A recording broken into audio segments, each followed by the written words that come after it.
আমরা তো দুটো টিমের কোনোটাকে আমি বলবো না যে ভালো খেলবে সেই যেন জিতে, কিন্তু এখন পর্যন্ত যারা খেলা যা আমি দেখলাম স্পেন পুরো অ্যাটাকিং মোশনে আছে।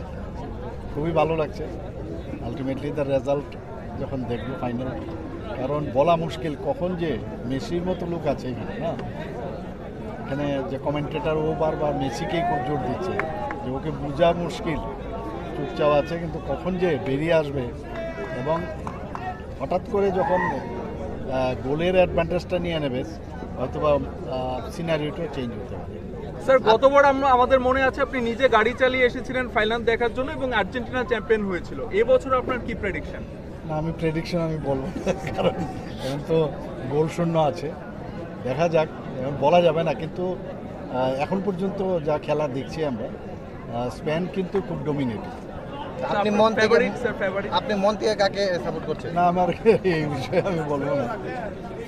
দুটো টিমই ভালো ভালো অনেক পরিশ্রম করে আজকে ফাইনালে এসছে এবং যেহেতু আর্জেন্টিনার ইতিহাসটা একটু স্ট্রং স্পেনের তুলনায়, সবাই এক্সপেক্ট করছে যে আর্জেন্টিনা জিতবে। আমি এখন পর্যন্ত যা দেখতাম স্পেন কিন্তু ডমিনেটিং, দেখা যাক কী হয়। Sir, lots of football ground installed across the state. নিশ্চয়ই, কারণ আমাদের তো অলরেডি আমরা to some extent you can say আমরা কিন্তু ওয়ার্ড ডিক্লেয়ার করেছি, মানে জিরো টলারেন্স ড্রাগসের বিষয়ে। যারা ড্রাগস বিক্রি করে, পাশাপাশি যারা ড্রাগ এডিক্টেড, তাদের জন্য আমরা কিন্তু বিভিন্নভাবে একদিকে তো রিহেবিলিটেশন সেন্টার করছি, একটা বিরাট বড় একটা বিশ্রামগঞ্জে ডোনার মিনিস্ট্রি থেকে আমরা টাকা পেয়েছি।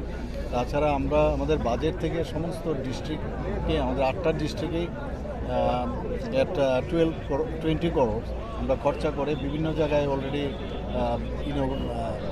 আমাদের ভূমি পূজনও হয়ে গেছে। তো এটা তো একদিকে ট্রাই করছি, আরেকটা হচ্ছে প্রচুর সিজার হচ্ছে।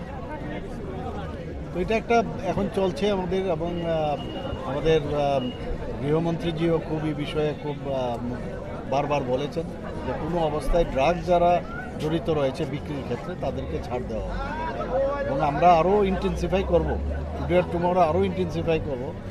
এবং ত্রিপুরার সবচেয়ে বড় সমস্যা হচ্ছে আমাদের ল্যান্ড ল, এবং 4 ভাগের 3 ভাগ এরিয়াই প্রায় অ্যাবাউট 850 কিলোমিটারই বাংলাদেশের সাথে আমাদের বর্ডার। এইরকম একটা জায়গার মধ্যে ফেন্সিংয়েরও প্রবলেম।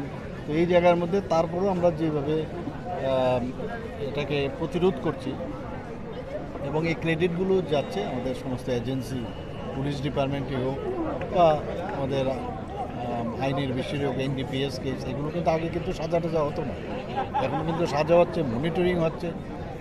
এবং আমাদের সবাই জানে এখন তো সিনথেটিক ড্রাগ, আগে তো আমরা গাঁজা খালি জানতাম যে, এবং ত্রিপুরার থেকে এগুলো বাইরে যেত। এখন তো সিনথেটিক ড্রাগসও আমাদের মায়ানমার থেকে চলে আসছে। তো এগুলো আমাদের জন্য খুব চিন্তার বিষয়।